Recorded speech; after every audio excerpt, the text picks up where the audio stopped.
A TSA agent went too far with a wounded black CEO. What happened next left the entire checkpoint frozen in disbelief. He thought pain could strip a man of his pride.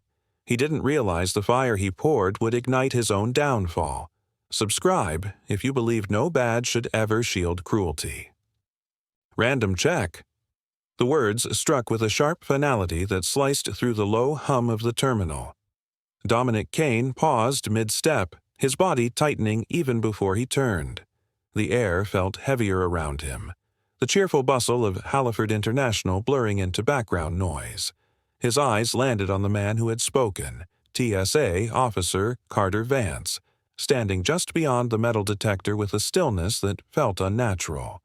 His expression was unreadable, but his posture held the kind of stiff superiority that didn't need explanation.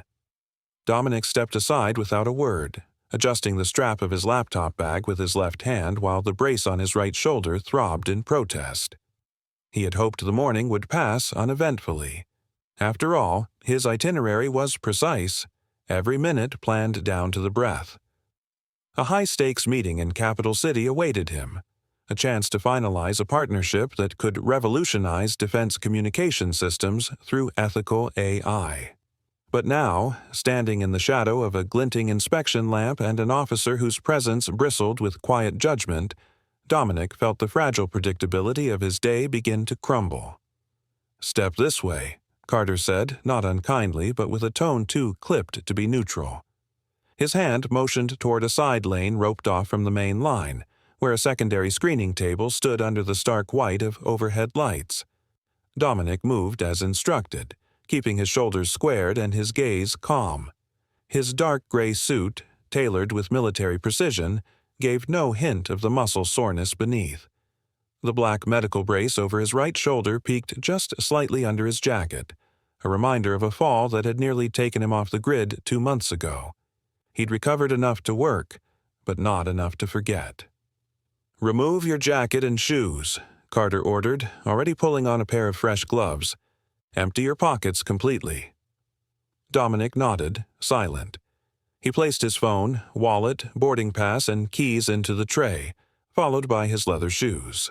Then, slowly, he slid off the jacket, careful with the injured arm. The movement exposed more of the brace than he liked. It wasn't just medical gear, it was a vulnerability, something that marked him different in a place where difference often became suspicion. The metal detector beeped as he stepped through. Carter's eyes flicked up immediately, alert. "Brace set it off," he said, already motioning for a hand scan. Dominic offered his left side first. "Shouldn't be an issue," Dominic said evenly. "It's carbon fiber." "I've flown with it several times this month." Carter didn't respond. He finished the left scan, then walked around to Dominic's right side. His hand hovered above the brace, hesitated, then pressed down. Hard. A spike of pain lanced through Dominic's shoulder, making his knees nearly give. His jaw clenched tight, the breath catching in his throat. But he didn't flinch. He wouldn't give Carter the satisfaction. "You okay?" Carter asked, his tone deceptively casual, but his eyes watched closely, waiting for a reaction. "It's post-surgical," Dominic replied, voice low, firm. "I'd appreciate minimal contact." For a moment, Carter just stared at him.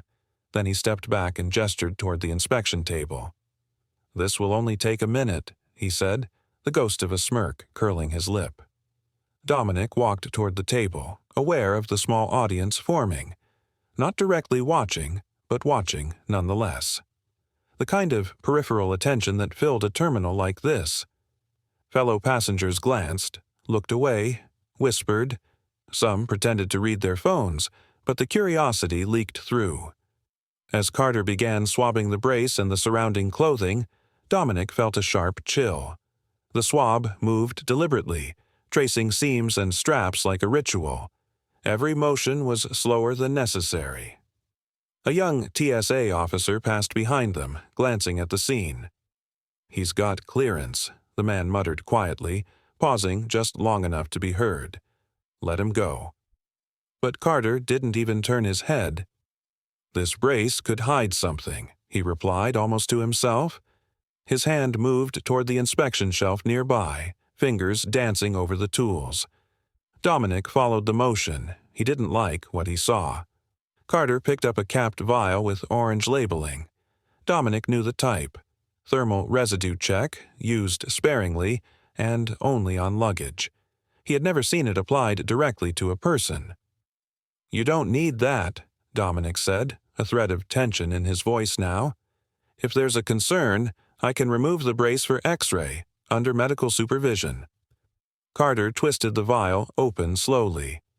"Standard contamination protocol," he said. Dominic tensed. "That's not protocol," he replied. "That's improvisation." But Carter wasn't listening. He raised the vial, angling it toward Dominic's right shoulder. In that second, Dominic's instinct screamed, but it was too late.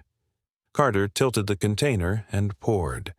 A thin stream of hot liquid spilled over the edge of the brace, seeping into the fabric and then onto the skin beneath. The pain was immediate, deep, concentrated, blinding. Dominic exhaled sharply, a sound between a gasp and a growl. His knees bent slightly, but he held his ground, gripping the edge of the table with his good hand. The burn beneath the brace lit up every nerve ending in his upper body. Around them, the terminal seemed to stop. Someone audibly gasped. A child nearby whispered, "Daddy, what happened to that man?" Carter stepped back as if nothing had happened, the vial still in hand. "Step back," he barked to the others, including the junior officer who had begun moving forward. "Contamination check in progress." Dominic slowly straightened, his body trembling from pain but not rage, not yet. His lips pressed into a thin line. Inside, his mind raced, not in panic, but with calculation. Every moment needed to be preserved. He reached down with deliberate care and tapped the underside of his wristband, activating the concealed recorder embedded in its design.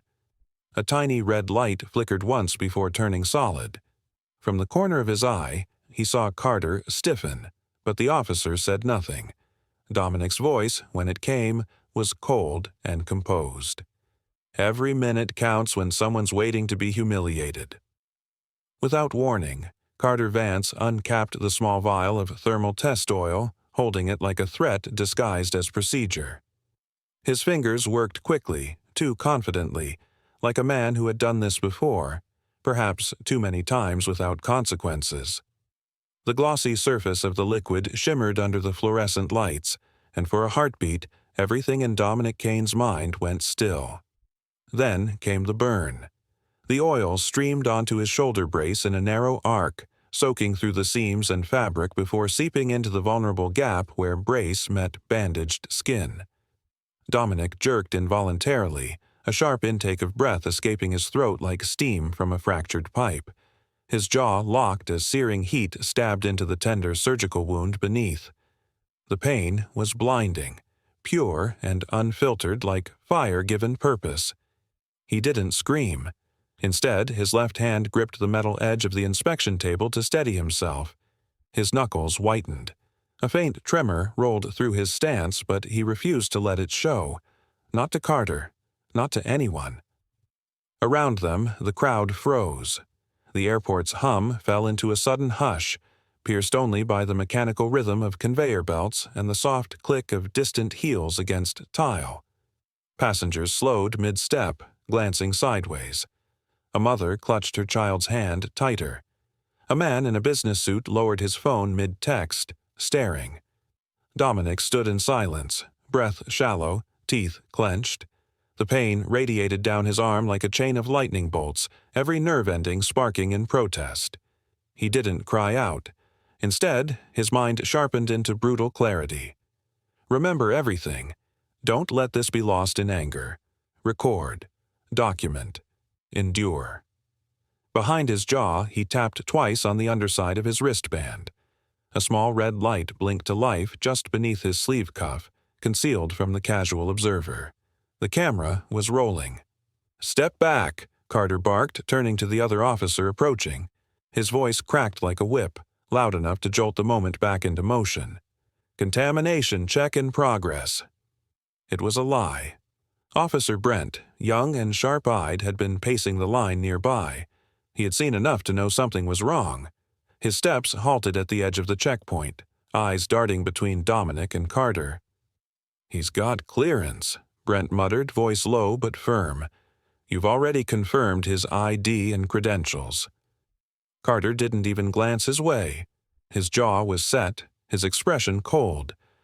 "This brace could hide something," he said instead, his tone clinical, detached, too calm to be innocent.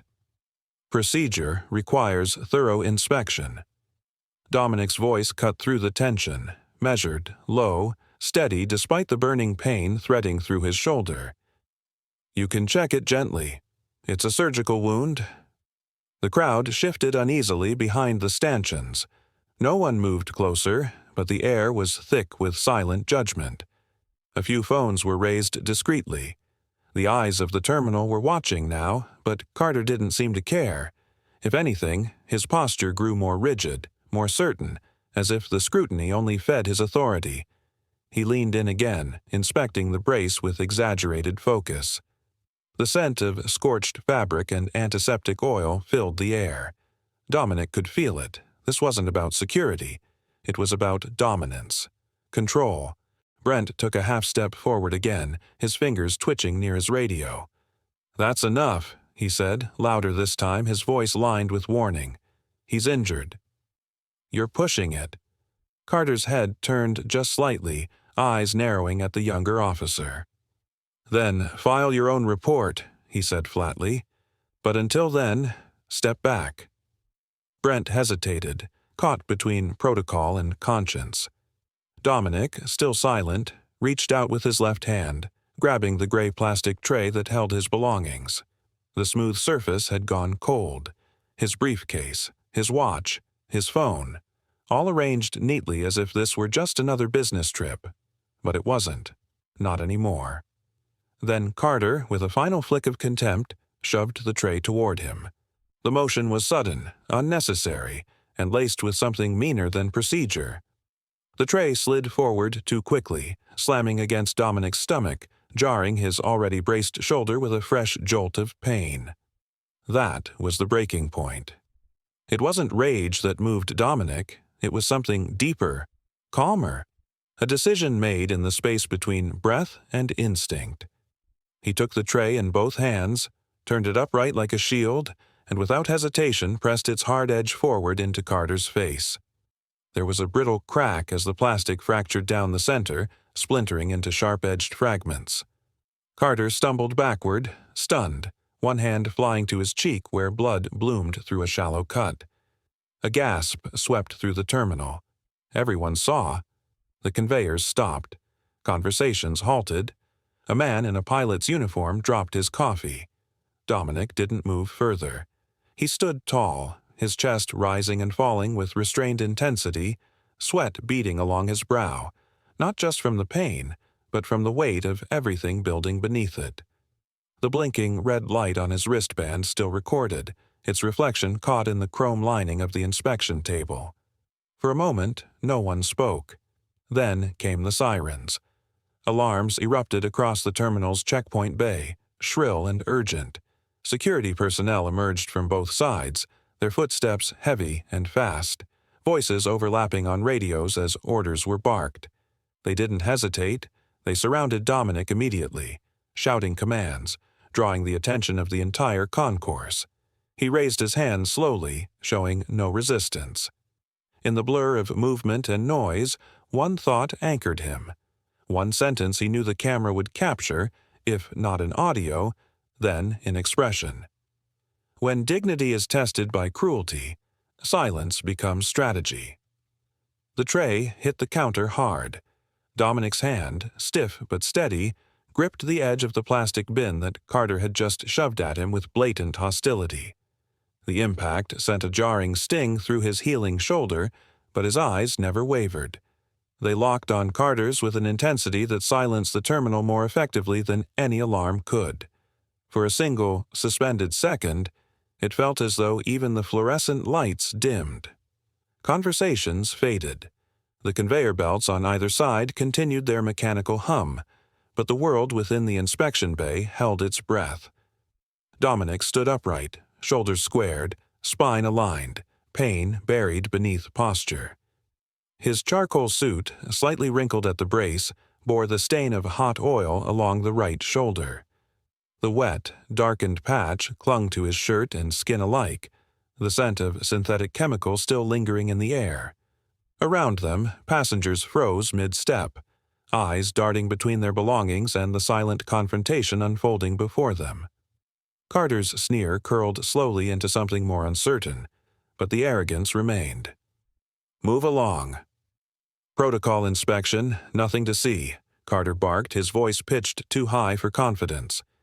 His hand twitched toward his belt radio, but he didn't press the call button. His gaze flicked over the growing crowd, calculating, unsure whether he still controlled the narrative. Brent, the younger officer who had previously tried to intervene, stepped closer. He lowered his voice but didn't whisper. "He's injured," he said firmly, eyes narrowing. "You've crossed a line." Carter turned toward him with a dismissive snort. "Then file your own report, rookie," he shot back, but the bark lacked conviction. Dominic remained silent, not out of fear, not out of confusion, but out of strategy. He had calculated the moment like a chess master seeing 10 moves ahead. He already knew what would happen next and what it would cost. His right hand reached down slowly and lifted the tray, not with a swing, but a deliberate raise.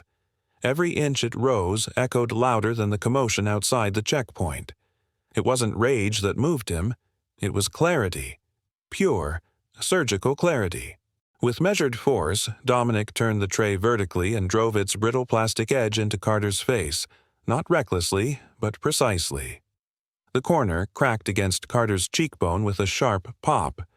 A splintering sound followed as the tray split across the middle, shards of hard plastic ricocheting off the steel inspection table and falling to the floor in jagged fragments.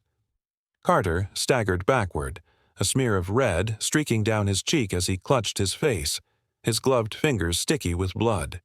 His mouth opened, but no words came out. He looked around for support, any support, but none of the other officers moved. Even Brent flinched but didn't step in. His eyes said it all. "You brought this on yourself." Gasps broke out around the perimeter. A woman behind the stanchions covered her mouth. A man instinctively raised his phone but thought better of it. Another TSA agent nearby instinctively reached toward the side console where the silent alarm button lay recessed in the wall. Then came the sirens. Short bursts, localized, sharp. Airport security officers rushed in. 2 at first, then 4, emerging from the double doors beside the holding rooms. Their boots hit the tile in practiced rhythm, hands resting near holsters and radios already chirping with overlapping commands. But they didn't charge Dominic. They stopped short. Dominic hadn't moved. He stood still, the jagged remains of the tray falling from his hand, his body rising and falling with slow, deliberate breaths. His face was unreadable, not defiant, not afraid. Something deeper, something the cameras couldn't fully capture. Dignity, controlled fury, and beneath it, a readiness. The blinking red light on his wristband camera continued to flash steadily. Every second was being recorded. Every detail, his stance, Carter's injury, the still glowing trace of the chemical burn under his shirt, was now digital testimony. One officer approached, older, calm-voiced. "Sir, we need you to come with us," he said, measured as if speaking to a senator. Dominic gave a small nod and held out his hands. "I'll walk," he replied, his voice quiet but unmistakably clear. "I'm not resisting." From behind the tape, Brent watched with a face full of conflict. He didn't move. He didn't intervene. But his jaw was tight and his fists clenched at his sides. Carter was now sitting on the edge of the inspection table, his white shirt speckled with blood droplets, his composure completely unraveled. One of the paramedics that had arrived alongside security dabbed a gauze pad against his cheek. Carter slapped it away and tried to speak, but his words were muffled by pain and embarrassment. Dominic turned once, slowly, to face the crowd before being guided toward the secured hallway. His face didn't betray emotion, but inside his chest, his thoughts churned like a storm at sea. They saw everything. They felt the fire. Now, they will hear the truth. A father with a stroller stepped back to let them pass. An elderly man murmured something under his breath. But what caught Dominic's attention most was the eyes. Dozens of eyes. Wide, stunned, watching. Not a man being arrested, but a man refusing to be humiliated. Behind him, the inspection bay looked like a crime scene, though no law had yet been broken that could silence what the footage would soon reveal. Not everyone saw a criminal. Some saw a man reclaiming dignity. When pushed to the edge, even silence learns to roar. The moment the plastic tray shattered against Carter's face, time seemed to split. Alarms didn't wail right away. They hesitated, as if stunned by what had just unfolded. But within seconds, red lights blinked to life, shrill sirens pierced the air, and security officers stormed the checkpoint like a breach team. Dominic Kane stood motionless, the cracked tray still dangling from his fingertips. Blood trickled from Carter's cheek as he stumbled back, his mouth half open in disbelief. "Hands where I can see them," one of the officers barked, rushing toward Dominic with weapon holstered but palm hovering over the grip. Dominic obeyed without flinching. "I'm not resisting," he said calmly, though pain radiated across his shoulder. The acrid scent of burnt synthetic fabric still clung to his suit. The oil had seeped through the brace, kissing raw skin beneath. They didn't ask questions. They didn't check footage. Two guards took him by the arms, not roughly but firmly, and led him through a side door behind the checkpoint. Carter was left behind, hunched over a metal stool, pressing gauze to his face while muttering to no one in particular. "He assaulted me." "He's unstable." That was federal assault. The holding room was small and windowless. It smelled like recycled air and metal polish, with walls the color of faded ash. A surveillance camera blinked in the corner. Dominic sat quietly on a cold steel chair, his jacket folded neatly across his lap, his shoulder brace still soaked with oil and blistered flesh beneath. The pain throbbed in pulses, but he refused to show it. Minutes passed. Then the door creaked open, and a tall officer with a clean-shaven face and steady eyes stepped inside. His badge read Wren. Behind him, two paramedics followed, wheeling in a portable med kit. "We need to check both parties for injury," Reen said, voice neutral. "Standard protocol." Dominic gave a single nod, and the paramedics went to work. One gently unfastened the brace strap, revealing the angry red burn beneath. The medic winced. "You were scalded." "He poured thermal oil directly on the brace," Dominic replied. The medic turned to Wren. "These are second-degree burns, possibly deeper. We need to treat him properly. This isn't just swelling." As the medic applied a cool compress and dressed the wound, Wren's radio crackled with static. "Carter's got lacerations on the left cheek and brow." "Bleeding, but nothing deep," a voice reported. Wren glanced at Dominic. "He says you struck him with a plastic tray." "I defended myself after being chemically assaulted," Dominic said evenly, his tone neither defensive nor aggressive. He reached slowly into his inner coat pocket and pulled out a slim, black wrist device. He placed it on the table. "This contains video of the entire inspection. Time-stamped." Start to finish, Wren hesitated. The device's display flashed red with a blinking file name, TSA Assault Log 0748. "You were recording?" Dominic nodded. "With full legal rights?" Per the TSA's transparency clause, Wren picked up the device, turning it in his hands, but did not press play. He glanced toward the door as if weighing how much discretion the moment demanded. Then it opened again. Carter entered, now with gauze taped across his cheek, his uniform smudged with faint streaks of red. He walked stiffly, glaring at Dominic. "You'll be charged." "Assault on a federal officer," "You're done," he snapped, voice hoarse. Reen raised a hand, stopping him. "Step outside, Carter." "He attacked me," Carter shouted, pointing. "You have witnesses. He slammed the tray into my face." "You're bleeding," Wren said, "and he's burned." "Let me do my job." Reluctantly, Carter stormed out, the door hissing shut behind him. The room fell silent again. Then brisk footsteps echoed down the hall. The door opened one more time, this time revealing a man in a charcoal suit with his tie loosened and briefcase still in hand. His presence carried authority. "Elijah Maris," he said, producing his ID and laying it on the table. "Dominic's legal counsel." Wren nodded, barely concealing his surprise. "You got here quick." "I don't waste time when my client is assaulted in a federal facility," Elijah said coolly, his voice clipped but deliberate. He sat across from Dominic, eyes sweeping over the brace and the compress taped beneath. "Are you all right?" "I will be," Dominic said softly. Elijah turned to Wren and opened his briefcase, withdrawing a set of printed documents. "This is a copy of your agency's internal conduct code," he said, flipping to a highlighted page. Section 4.12. No use of chemical or heated materials on a passenger's body without prior medical clearance or visible contamination protocols. Reen read the page silently. His jaw tightened. He looked up. "That's not standard procedure." "No," Elijah agreed, voice sharpening. "It's a violation. And it's on camera." Before Wren could respond, the intercom above them crackled to life. A static-laced voice filled the room. "Wren, this is command. Release the passenger." Quietly, Wren's eyes narrowed. He pressed a button on the table intercom. "Understood." "Any written confirmation?" "Negative. Off record." The line went dead.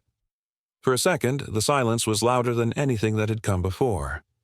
Elijah leaned back slowly, a faint smirk playing at the corner of his lips. He closed the conduct manual and returned it to his briefcase. He looked at Wren with cool certainty. When truth has witnesses, power begins to tremble. The footage hit the internet like a spark in dry timber. By evening, it was everywhere. News outlets, social media, private group chats. A shaky but clear video showed Carter Vance gripping the vial of thermal oil and tilting it over Dominic Kane's injured shoulder. The sizzle of contact, the gasp of pain, and the restrained retaliation that followed, the tray pressed into Carter's face, looped endlessly across every platform. The clip was raw, undeniable. People were horrified, captivated, divided. Comment sections turned into battlegrounds, hashtags surged, and Halliford International found itself at the center of a national storm. By morning, the reaction wasn't limited to the public. Inside the Stratacore Systems boardroom, the atmosphere was cold and calculated. Dominic sat at the head of a polished mahogany table, his left hand curled loosely around a coffee cup, his right arm still stiff from the injury. Across from him, three of the firm's primary investors sat in silence, eyes narrowed with carefully concealed concern. "We hope you understand," one of them finally said, his voice low and practiced. "This isn't about blame. It's about optics. The board is requesting you step back from all public-facing responsibilities until this situation stabilizes." Dominic didn't flinch. "You're worried the media noise will spook the defense partners." The man hesitated, then gave a shallow nod. "They're watching." Closely, Dominic's silence stretched just long enough to make them uncomfortable. Then he nodded once. "Understood." What none of them realized was that Dominic had anticipated this move.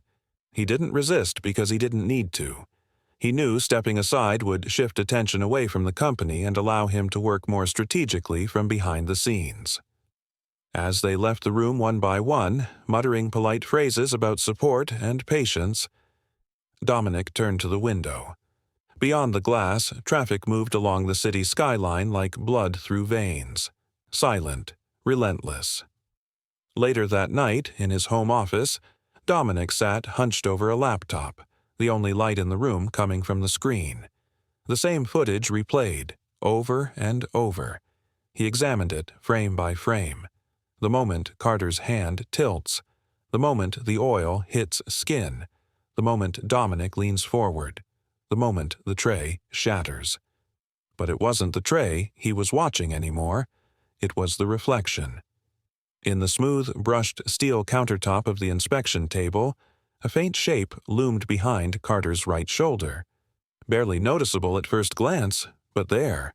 A figure in uniform just out of focus. Dominic froze the frame. He enhanced it. Zoomed in. There, angled just right, the light caught a glimmer of a name tag. Supervisor L. Cade. The name struck like an electric jolt.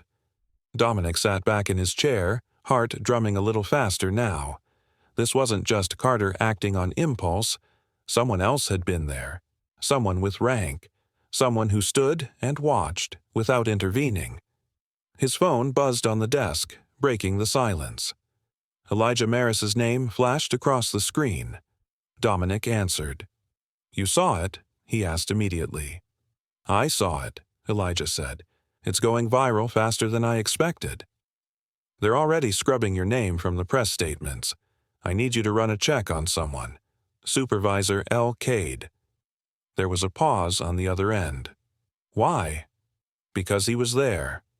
In the background, watching another pause. Then Elijah's voice came back, steadier. "Send me the frame." Dominic clicked the screenshot and attached it. As he waited, he opened another file, one of the internal manuals his team had begun collecting from airport regulations. He scanned for the section on authorized inspection procedures. There it was in bold text. Thermal chemical agents are not to be used on passenger clothing or body surfaces under any circumstances without emergency clearance from medical response personnel. Carter hadn't just broken protocol, he had violated federal safety regulations. But someone had let him. Someone had covered for him. By midnight, Elijah called back. "You're not going to like this," he said. "Cade's not just a floor supervisor. He's tied to a separate wing of the airport's private security contractor, Halford Risk Systems. Mid-tier management, but with enough authority to override standard checks." Dominic's voice lowered. "He's the one who greenlit Carter." "Looks like it," Elijah replied, and I pulled Carter's personnel file. 3 previous complaints, all similar, excessive force, procedural violations. All dismissed without review. Dominic's fingers tightened around his mouse. "Buried. Deep," Elijah confirmed. "This isn't just about Carter anymore." Dominic leaned back in his chair, exhaling slowly. The shadows of the room seemed to stretch with his breath, wrapping around him like a net. "He was a symptom," Dominic murmured. "The problem is who gave him permission." He turned back to the paused video, the faint figure of Cade still visible in the reflection. The realization settled over him like a second burn, not of skin, but of understanding. This wasn't just cruelty, it was part of a system that protected itself, a system that operated in silence, behind polished uniforms and empty apologies. Dominic knew what came next. This wasn't just a fight for his own vindication anymore, it was something bigger, something deeper. It had to be exposed, carefully, surgically, with undeniable proof. He clicked Save on the image, added it to a newly created folder titled System Root, and sat back in the glow of the monitor. The wound had burned his skin, but the truth was beginning to burn the silence. The message hit Dominic's inbox like a quiet explosion. There was no subject line, no sender name, only a timestamp and a single attachment. He clicked cautiously, muscles tensing as the screen loaded. The image filled the display. His own shoulder, charred and raw, captured from an unfamiliar angle. It wasn't taken from a phone or body camera. This was security footage, zoomed in, clinical, too precise to be accidental. The lighting matched the inspection bay at Halford International. Someone had pulled this from the internal surveillance system. Someone with access. And they were watching him. Dominic stared at the image for several seconds, heart pounding not from fear, but from the sheer boldness of the threat. Below the image was a single line. "Back off. You don't understand what you're stirring." He didn't flinch, but the words left a taste of metal in his mouth. Across the room, Elijah Maris paced slowly, deep in thought. When Dominic turned the laptop toward him, Elijah froze mid-step. "Security cam angle," Dominic said. His voice was calm, but the underlying tension made it feel like a taut wire ready to snap. "Not public." Not even in the chain of evidence. Elijah's eyes narrowed as he stepped closer, scanning the screen. "Whoever sent this didn't just want to intimidate you. They wanted you to know they're close." Inside, Dominic nodded. "That's what worries me." They had already begun tracing L. Cade days earlier, and the trail led quickly to Leon Cade, a mid-level supervisor tucked inside the airport's internal security division. On paper, his title sounded bland, Compliance and Risk Oversight Officer, but behind the bureaucracy was a man with significant authority over field protocols. Cade's signature appeared repeatedly on Carter Vance's inspection logs, including the one from the day of the assault. The phrasing used in the clearance stood out. Experimental Procedure Verification. Elijah tapped the file with the back of his pen. "That's not standard." That's code Dominic already knew. "It's a green light for unchecked behavior," he said flatly. "You write something vague enough and no one questions what happens next." The two men sat in Elijah's office, its floor-to-ceiling windows reflecting the low afternoon sun. Outside, the traffic noise of the city thrummed dully through the glass. Inside, tension hung thick. The case had shifted, no longer about one rogue agent or an isolated abuse. This was a system with roots, and now it was trying to defend itself. Elijah opened Cade's personnel records, which they had obtained through a confidential channel. Pages of inspection approvals, sealed complaints, and buried internal memos painted a pattern. Carter wasn't just enabled, he was used. Cade had repeatedly signed off on stress induction tactics aimed at what the system labeled behavioral risk passengers. But deeper in the files, the definition of that term skewed troublingly narrow. Demographics, income levels, travel frequency, and most damning of all, race, were embedded in the profiling algorithms. Dominic leaned forward, rubbing the base of his palm against his temple. "They built this like a lab," he murmured. "Test behavior. Measure responses. Justify the results with sanitized reports." Elijah snapped the file shut. "This isn't a bad apple." "This is the tree." Dominic stood slowly, walking to the window. The reflection of his bandaged shoulder was still visible in the glass, but it was the fire in his eyes that stole the light. "Then we dismantle the orchard." They knew a direct assault on the institution would trigger resistance, legal, corporate, and possibly personal. So they decided on precision. A controlled release of the original footage was in the works.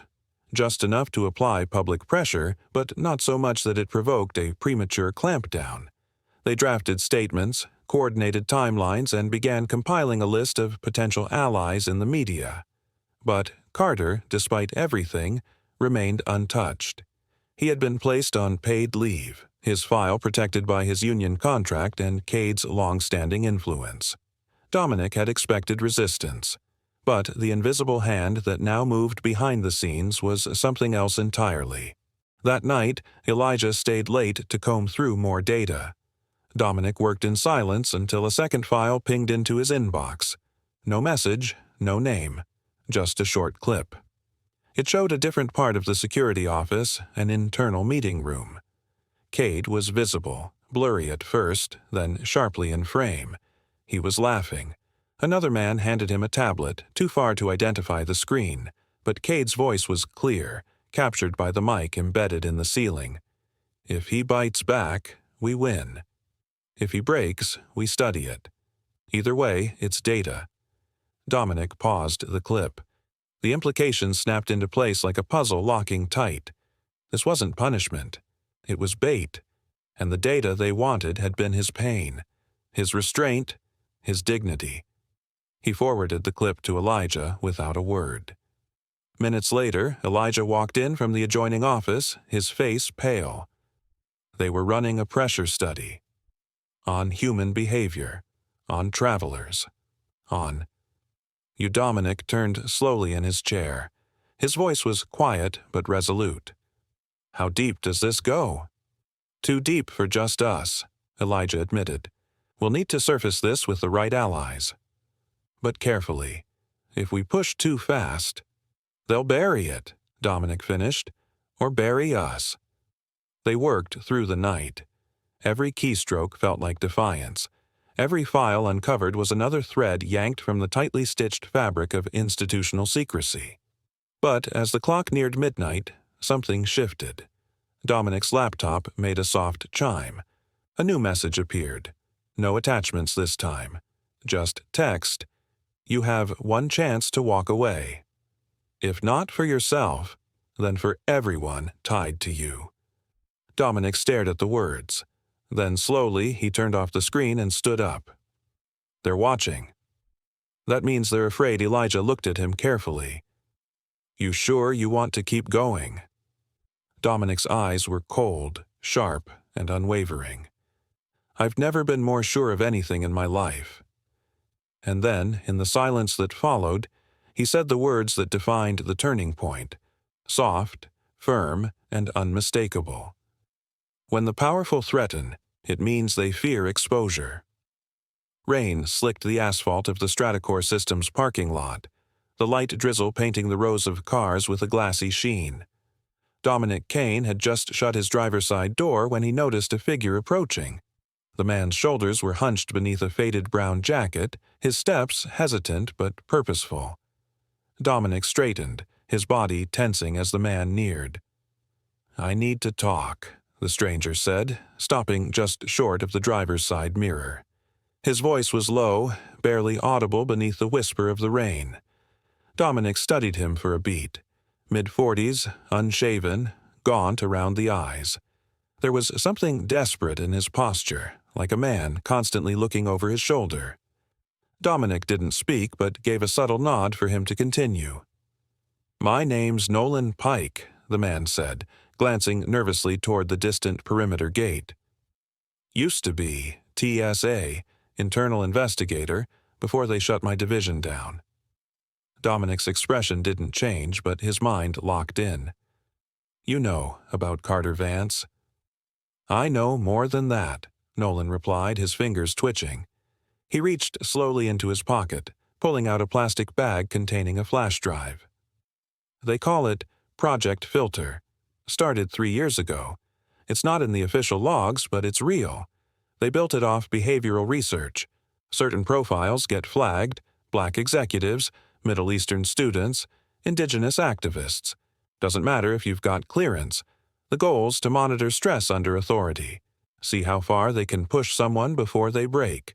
You were tagged months ago. The words fell like cold steel into Dominic's thoughts.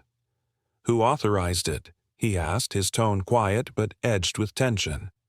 Nolan exhaled, looking down. Leon Cade signed off on the reports, but it came from higher. Private security contractors embedded inside the airport's management chain. They hide behind task force labels and subcontractor codes. Carter was just one of their tools. He held up the flash drive. This has the logs, internal memos, targeting lists, even rehearsal footage of mock inspections. Dominic didn't take it. Not yet. Why now? Because they'll come for you next, Nolan said, his voice cracking. I've been off the grid for months. You think you're shaking the system, but you're poking at a pipeline that funds federal contracts. You saw the vial, the thermal oil? That wasn't an accident. They were watching how you'd respond. And now that you didn't fold, they'll escalate. A gust of wind rolled through the lot, rattling the leaves along the fence. Dominic reached out and took the flash drive, feeling its weight press against his palm. It was warm from Nolan's hand but carried the chill of what it held inside. The following morning, Elijah Maris moved swiftly, arranging a meeting with a federal mediator who had once helped expose another federal abuse case. But the response came only 2 hours later. Meeting postponed indefinitely. Availability retracted. No explanation. Just gone. By nightfall, Dominic sat in his home office, the flash drive sealed in a reinforced envelope inside his safe. His wife and son were away visiting family, but he had the alarm system armed. Still, just before midnight, the motion sensors blared. Twice. Once near the front door, once by the garage. Both times, no one was there. He checked the security feed. No movement, no shadows. Just the faint distortion in the camera's lower frame, like static or tampering. He didn't sleep. Instead, he sat by the window in silence, watching the tree line across the street, thinking back to Nolan's haunted eyes. The next morning, Dominic walked into his office early, greeted the receptionist, and shut the door behind him. He slid the flash drive into a secure terminal and began scrolling through folders. Each file unfolded like a layer peeled back from a rotten core, heat maps of target demographics, annotated inspection footage, internal discussion threads debating the optics of testing on executives versus working-class passengers. He found Carter's name on over a dozen incident reports, half dismissed, half sealed. Then came the surveillance clip, one he hadn't seen, his inspection day, but from a different angle. It wasn't the security camera facing the main terminal, it was from above the counter, a hidden lens. The frame caught Carter reaching for the vial, but in the background, behind the glass partition, stood Cade, watching with arms folded. Dominic leaned back, his heart thudding, not just from what he saw, but from what it meant. Someone inside the system had filmed it, stored it, and waited. For what? The last item in the folder was a document titled Behavioral Anomalies, Phase Shift Protocol. The language was clinical. If subjects display non-reactive defiance under physical duress, escalate to social destabilization, leak controlled media narratives to initiate discreditation phase, measure resilience against targeted reputation threats.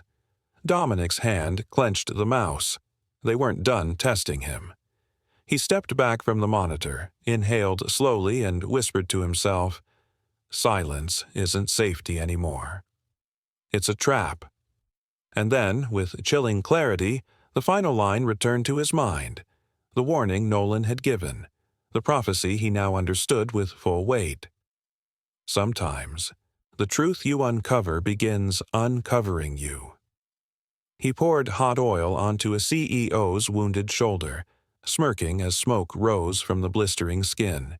If you believe every act of cruelty deserves an equal reckoning, hit subscribe now. Justice doesn't flinch, it strikes. Dominic Kane stepped up to the podium, the sleek silver microphone casting a faint reflection across the polished glass surface beneath his hands. The conference room inside Stratacor's headquarters pulsed with artificial light and the quiet churn of anticipation. Journalists clustered in tight rows, their cameras trained forward, red lights blinking steadily like recording heartbeats. Dominic's voice broke the tension like a scalpel slicing through gauze. "At Stratacor Systems," he began, his tone measured, "we believe in transparency, integrity, and accountability, not just in our products, but in how we treat people." A pause, heads tilted forward, pens hovered. "And yet," he continued, his eyes sweeping across the room, "when institutions weaponize procedure, they burn more than just skin. They burn trust." The sentence struck like a lightning bolt.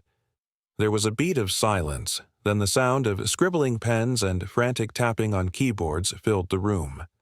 Dominic let the words hang there, the weight of them pressing into the walls. He didn't elaborate. He didn't need to. The shift in tone was deliberate, subtle enough to stay within corporate boundaries, sharp enough to strike the nerves of everyone watching. Within hours, ripples turned into waves. The first anonymous upload appeared before midnight. A zipped folder labeled Echo Witness began circulating on private investigative forums, then leapt to mainstream social platforms. Inside were files with timestamps, scanned directives, and surveillance logs. Redacted names, decrypted directives, and chilling patterns emerged. Thermal oil checks disproportionately assigned to minority passengers. Carter's name surfaced repeatedly, often annotated in red ink with comments like "follow through" and "observe reaction under pressure." By morning, news outlets had caught on. Headlines screamed across screens.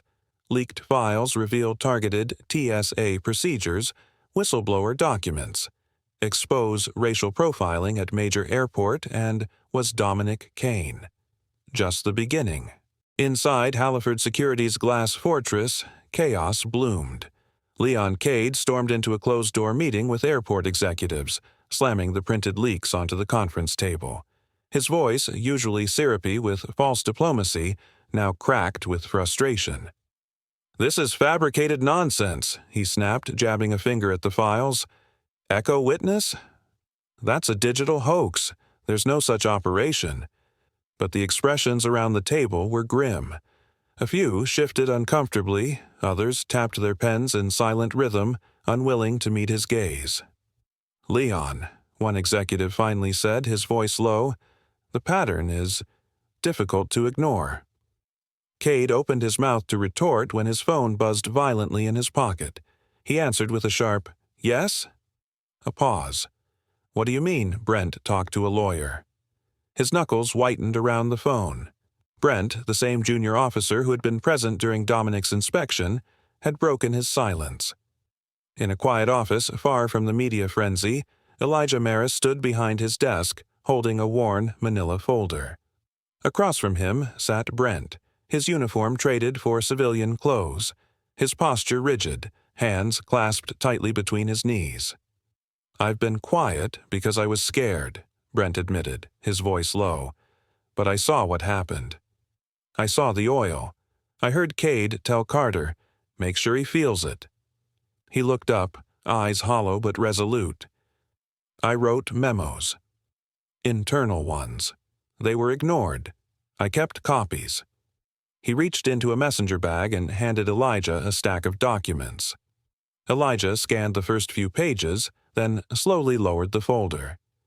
"You just changed everything," he said. That night, Dominic sat in his dim study, the only light coming from the soft blue glow of his laptop. He stared at a paused frame of the leaked video, the moment Carter's hand tilted the vial over his shoulder brace. The image had been shared millions of times by now, but Dominic's focus wasn't on Carter. It was on the figure in the blurred background, a silhouette, arms crossed, watching.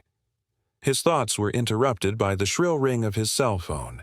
The screen displayed "unknown number." He answered, his voice even. "Kane." Silence crackled, then a distorted voice whispered through the line, like gravel wrapped in static. "You've made yourself the story now." The call ended before Dominic could respond. He lowered the phone slowly, his fingers tightening around it.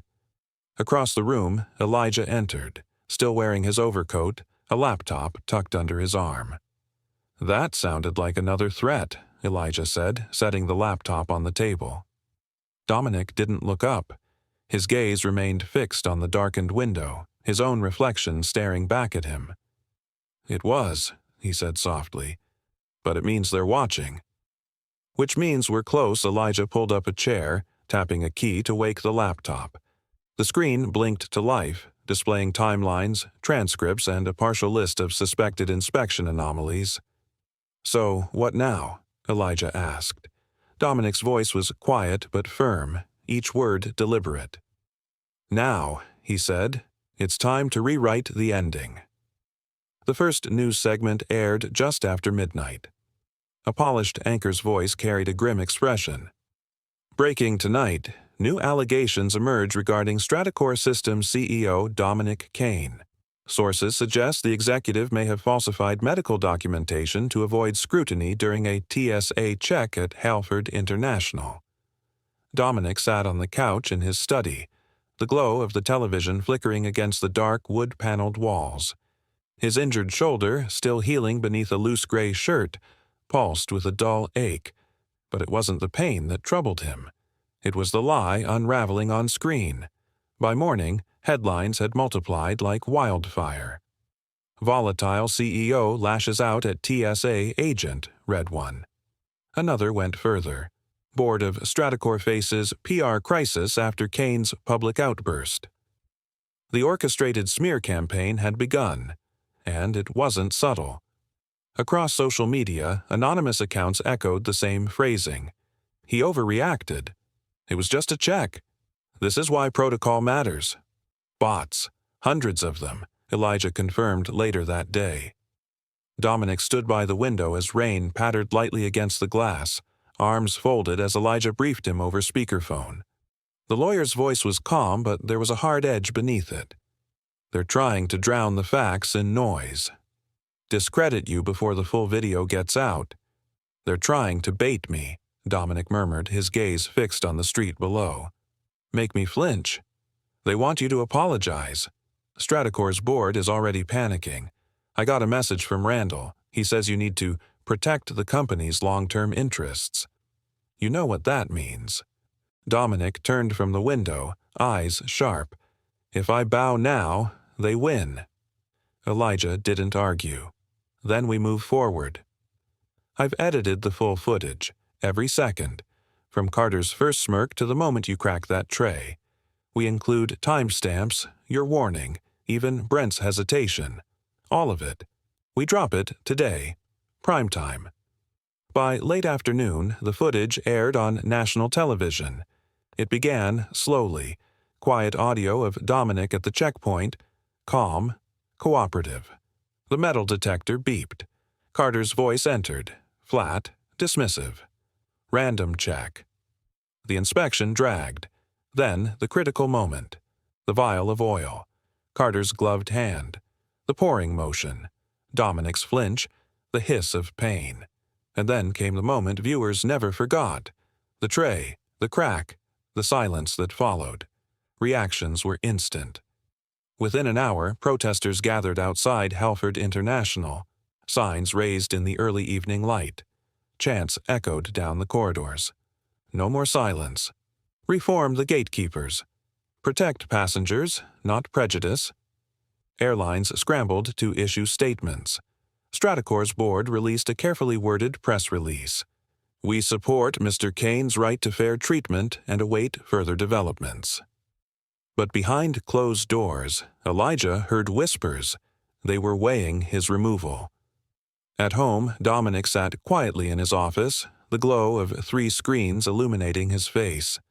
Live coverage flickered on one, social media reactions scrolled on another, and on the third, an encrypted message from Nolan Pike. A single sentence. They'll silence me next. Make it count below it. A timestamp. Dominic froze. He recognized it immediately. The timestamp matched a surveillance gap, footage missing from the original report, the inspection bay's rear angle, the same location Carter and Cade were seen laughing earlier that morning. A moment scrubbed clean from official logs. Dominic leaned back in his chair, heart thudding. The implication was clear. The moment he responded, the moment that tray broke, someone ensured the evidence leading up to it would vanish. But Nolan had seen it, and now so had he. He exhaled slowly, the weight of the war pressing in. The narrative had changed, yes, but the enemy had not vanished. They had simply gone deeper underground. He looked once more at Nolan's message, its urgency heavy in the room's stillness. They'll silence me next. Make it count. When lies crumble, truth must stand alone. The screen flickered to life inside Elijah's dimly lit office, casting pale light across his tense face. The footage had just finished rendering. Nolan Pike's encrypted flash drive had taken hours to decode, but now the file labeled SURV_CAM_B7_RED_0543 played in full resolution. No cuts, no distortions, just the raw, unfiltered truth. There they were, Carter Vance and Leon Cade, alone in the inspection bay hours before Dominic Kane had arrived at Haleford International. The timestamp was clear, the angle unmistakable. Carter leaned over the steel prep table, holding up the vial of thermal inspection oil between his fingers like a toy, its amber liquid catching the overhead light. His grin was wide, almost juvenile. Cade stood beside him, arms crossed, his posture relaxed. Too relaxed for someone supposedly enforcing federal protocol. "Let's see how the executive handles pressure," Cade said with a chuckle. His voice was crisp, unfiltered, laced with quiet malice. Elijah froze the frame. He leaned back in his chair slowly, the creak of the leather echoing louder than expected. He rubbed his hands over his face, the weight of the moment sinking in like concrete. This wasn't just misconduct. This was premeditation. They had targeted Dominic, planned it, joked about it, and carried it out with full awareness of what they were doing. The smirk, the smoldering oil, the deliberate humiliation. It was all choreographed cruelty shielded by bureaucracy.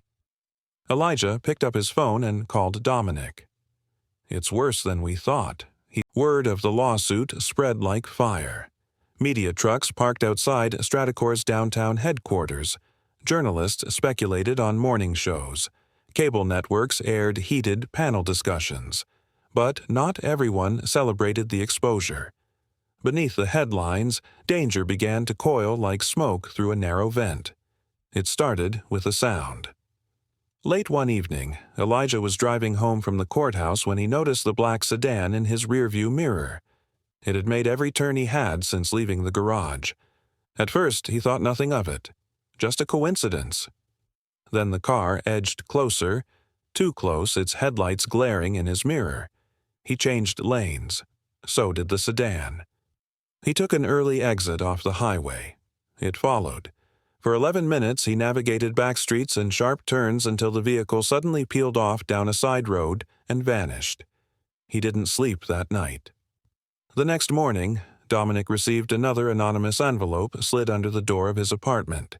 Inside was a single sheet of paper, typed, precise, cold. Drop the crusade or face permanent clearance revocation. There was no name, no return address, just the unspoken threat hanging in the air like a blade suspended by string. Dominic sat at his kitchen table, staring at the paper. His shoulder no longer ached, but he could still feel the phantom sting of that burning oil when he thought too long. He turned the paper over, searching for marks. Nothing. He turned it again and again, as if the message might change. It didn't. Later that day, he met with Elijah again. The office windows were covered. Phones silenced. The air between them held something different now. Not fear, but transformation. "They want to make an example out of me," Dominic said, his voice calm. "That's what this is." Elijah didn't answer at first. He watched Dominic carefully, noticing the way his fingers rested flat against the table, steady as stone. Finally, he said, "They think pressure will break you." Dominic looked at him, eyes sharp, unwavering. "Then let them watch. If they want to test pressure, I'll show them what integrity under fire looks like. Sometimes the same heat that burns the skin also forges the steel within. Elijah Maris for the plaintiff." The words cut cleanly through the quiet tension as the courtroom settled. Dominic Kane didn't shift in his seat. He simply exhaled, slow and quiet, letting the weight of the moment settle across his chest. The Kane versus Haleford Security Authority trial had finally begun. Reporters filled the back rows, scribbling notes, adjusting their cameras for glimpses of a man whose silence had once shattered a system. Lawyers murmured into each other's ears, thick files stacked in front of them like shields. Spectators leaned forward, drawn not just by the promise of drama, but the rare scent of reckoning. Across the aisle, Carter Vance looked nothing like the man who had poured searing oil over Dominic's shoulder just months ago. His jaw was clenched tight, eyes rimmed in exhaustion, a stark contrast to the smug agent who once treated his power like a weapon. He rubbed at his temples, muttering to his attorney. A few seats down, Leon Cade sat equally pale, a man unraveling by thread. His once-pressed blazer was wrinkled at the cuffs, a small sweat stain creeping into the fabric just beneath his collar. Dominic adjusted slightly, shoulders still scarred beneath the fine wool of his tailored jacket. The brace was gone, but the pain, the burn, had etched itself into muscle and memory. Elijah rose, walked slowly toward the jury, then stopped. He didn't begin with flair or legal jargon. His voice was firm, even, and devastating. This case is not about a tray. It's not about a single act of overreach, Elijah said, scanning each juror's face. This is about a system. One that learned to hide behind the word procedure while targeting people based on how they looked, where they came from, and what they represented. He turned slowly toward Carter and Cade. My client was not an exception. He was an example. And the only reason we're here today is because he didn't break, he recorded. A murmur stirred. Cameras clicked. Even the judge, a rigid man named Theodore Ballant, leaned back slightly, watching. Then came the screens. Exhibit A. The video. Muted at first. A still shot from the terminal's overhead security feed. Dominic standing calmly, tray in hand, shoulder brace exposed. Then came the sound. Random check. The video played out in agonizing detail. Carter's voice detached. The moment he grabbed the vial. The splash. Dominic's hiss of pain. The snap of plastic. The silence that followed. Jurors recoiled. One of the attorneys for Halford tried to object to the emotional impact of the footage, but Judge Ballant raised a finger before the words left the man's lips. The footage speaks for itself, he said, and speak it did. After the video, Elijah called Brent to the stand. The young officer looked uneasy, his tie too tight, hands folded like a schoolboy summoned for honesty. But his voice, once it found rhythm, landed like truth after a storm. I told him to stop, Brent said. I told Carter it was enough. I told Cade this shouldn't be protocol. They didn't listen. Elijah stepped forward. Why not? Brent's jaw twitched. Because they said Kane fit the profile. That he was on the filter list. The room stiffened. The term wasn't official, but everyone knew what it meant. Cade's attorney interrupted, demanding clarification. Objection, hearsay. But Brent reached into his folder and pulled out a memo. His own, sent internally, warning of stress induction procedures disproportionately, targeting passengers based on subjective profiling, dated. Marked unread. Signed by Leon Cade. The memo was handed to the clerk. Dominic closed his eyes briefly, not in pain, but in recognition. Each piece was falling into place. Nolan Pike followed next, the former TSA investigator. His voice shook only at first, but his words landed like hammer strikes. He detailed Project Filter, the secret initiative that encouraged agents to push boundaries under the guise of behavioral testing. He named Carter, Cade, even higher executives who greenlit aggressive inspection tactics. I was told to keep it quiet, to destroy certain records, but I couldn't. Not after what happened to him, Nolan said, gesturing at Dominic. For a moment, the courtroom fell into complete stillness. Even the judge looked away. The defense scrambled. They tried to paint Dominic as impulsive, combative, driven by ego. They showed screenshots of posts, tried to stretch his resistance into aggression. But every claim broke under the same truth. The video, his restraint, his silence, his control in the face of pain. Finally, Elijah stood one last time. He held up the same tray, clean now, polished, a symbol. My client never intended violence, but when a man is burned and humiliated, when his dignity is stripped beneath fluorescent lights and plastic gloves, and still he chooses not to retaliate with fists, but with truth, how dare we question his character? The tray was placed gently on the evidence table. This wasn't a single act of cruelty, Elijah said, his voice low but carrying. It was a system built on prejudice disguised as policy. Across the courtroom, even Judge Ballant gave a small, knowing nod. Carter looked down. Cade wiped his brow. Dominic didn't smile.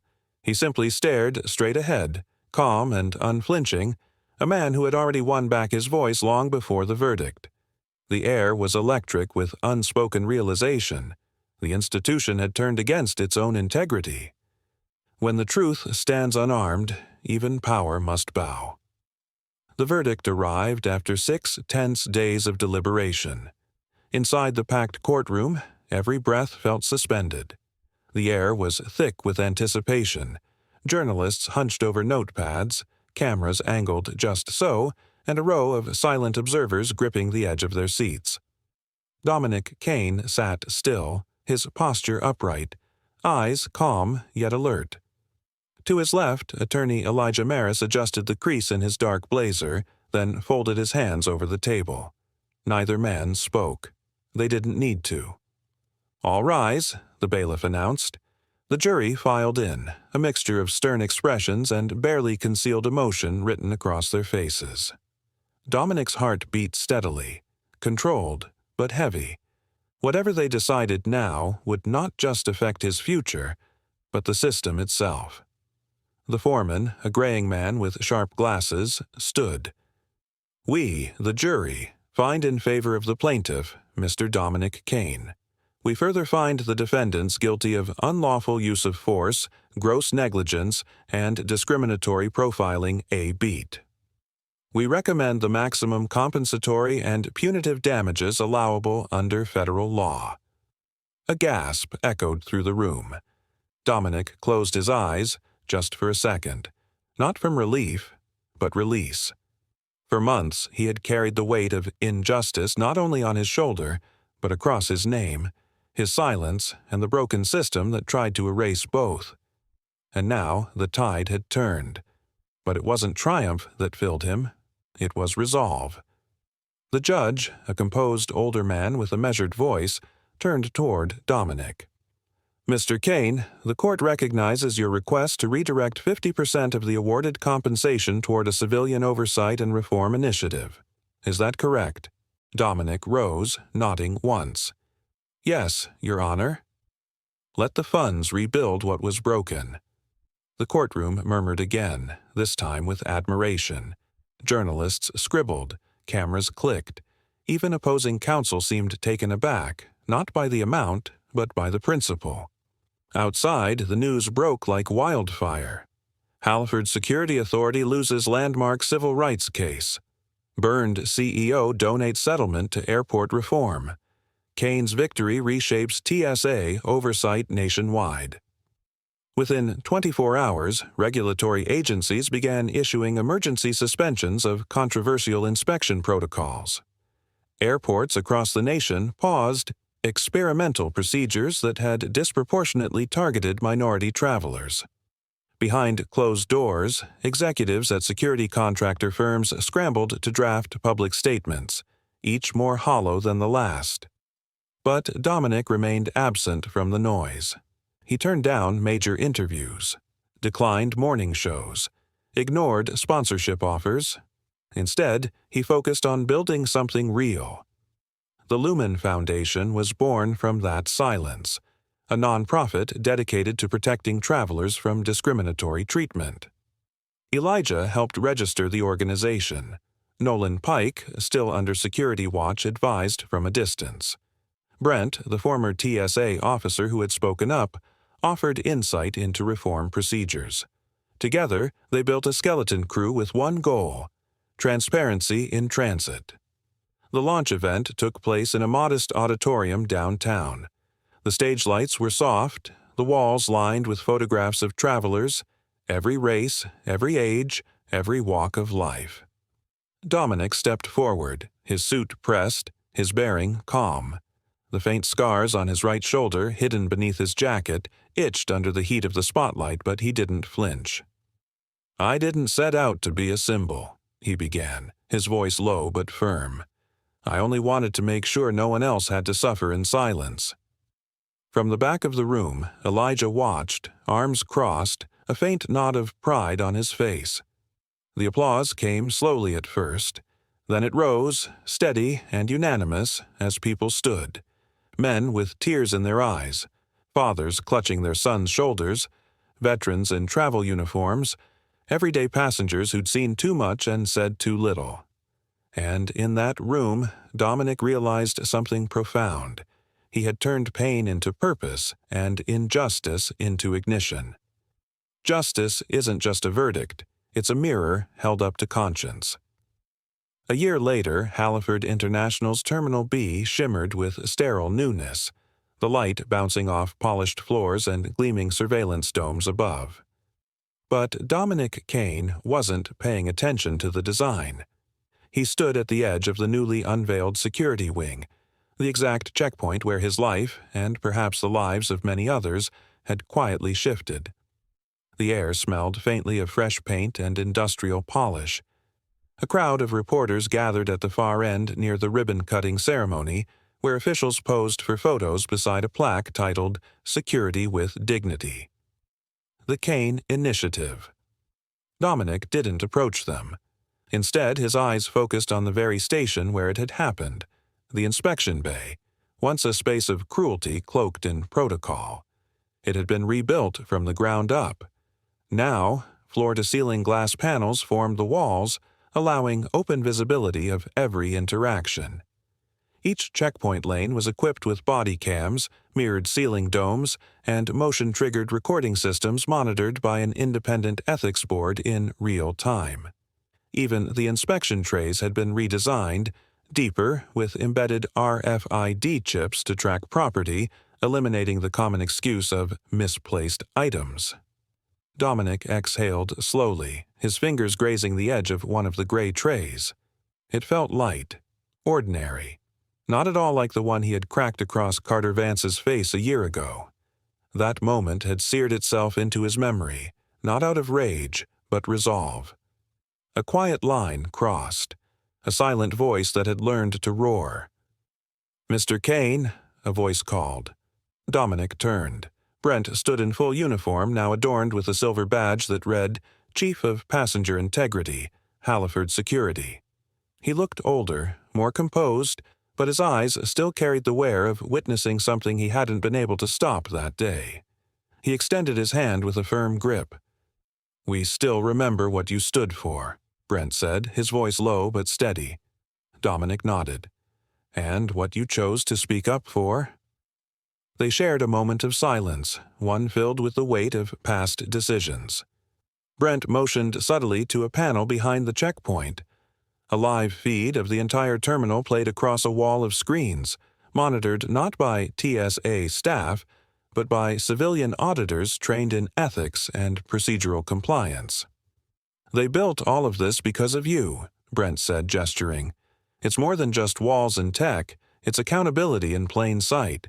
Dominic's gaze lingered on one of the screens, watching a father gently lift his sleeping son from a stroller as an officer scanned their bags with respectful caution.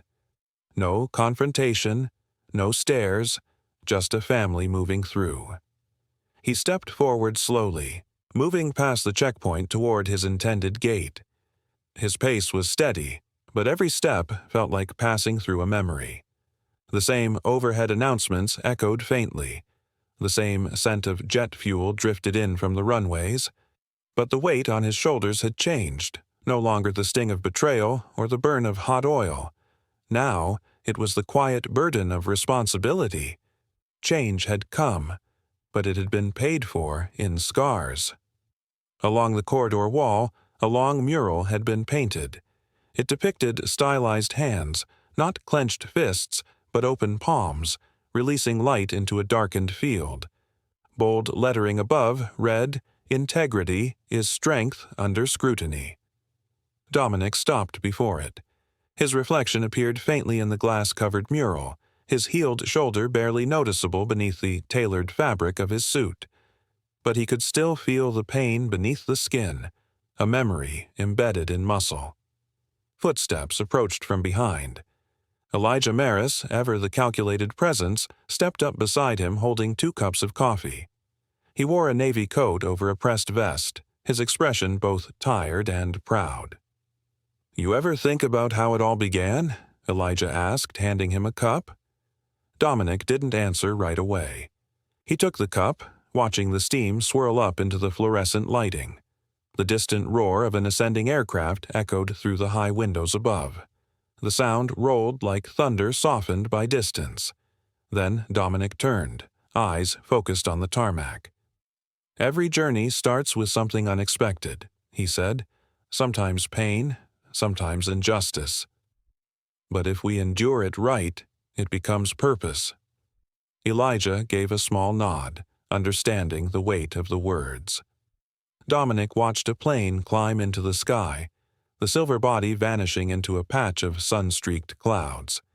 He stared at the reflection in the window, a tall man with steady eyes and a name that had become something larger than just business or reputation.